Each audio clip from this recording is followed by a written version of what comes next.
día de la Virgen en Capiatá, la Virgen de la Candelaria, la Virgen de la Candela, ¿verdad?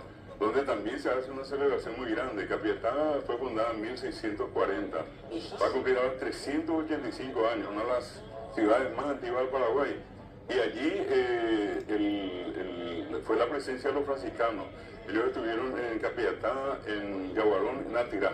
Y luego un poco más retirados, los más conocidos, a eso me refiero. Luego el caso de Cazapá, que recientemente también estuvo de fiesta patronal, ¿verdad?, de San Pablo, y en Yutí, que eran reducciones de los sacerdotes franciscanos. Luego ya estaban los jesuitas. Y allí en Capiatá muchísima gente importante nació, músicos, educadores. El Ministerio de Educación y Ciencias recordó este fin de año en todas las colaciones a Ramona Castro, Lara de Castro, Castro de Lara, perdón, quien fue una mujer que salió como una residenta, acompañó a Mariscal López hasta su muerte, se retornó y formó la primera escuela para la formación de mujeres. ¿Esa no era Juana de Lara? No, Juana de Lara era la que fue una de las próceres, si se puede decir, de nuestro país. Esta ya es posterior.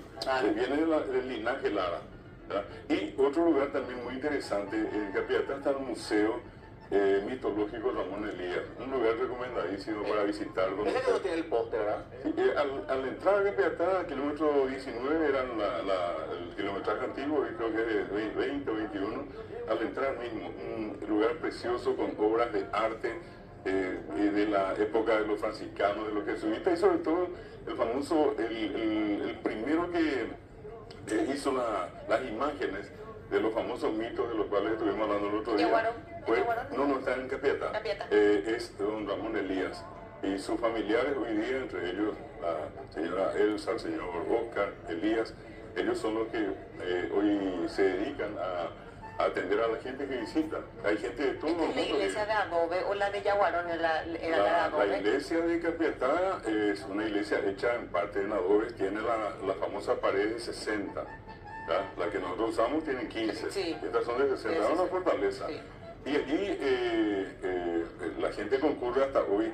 Capiatá tiene, por ejemplo, una tradición con una imagen venerada de San Baltasar en el kilómetro 21, que dicen que tiene 400 años, que la gente continuamente va allí y le venera.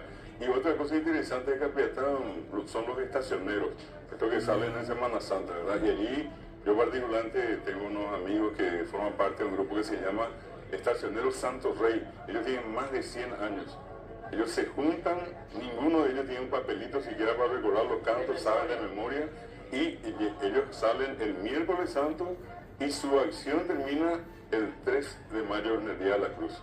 Allí dicen Oyorá, sueltan esa especie de compromiso que ellos hicieron con Jesús. Cumplieron. Sí, pasó por la pasión y por su muerte.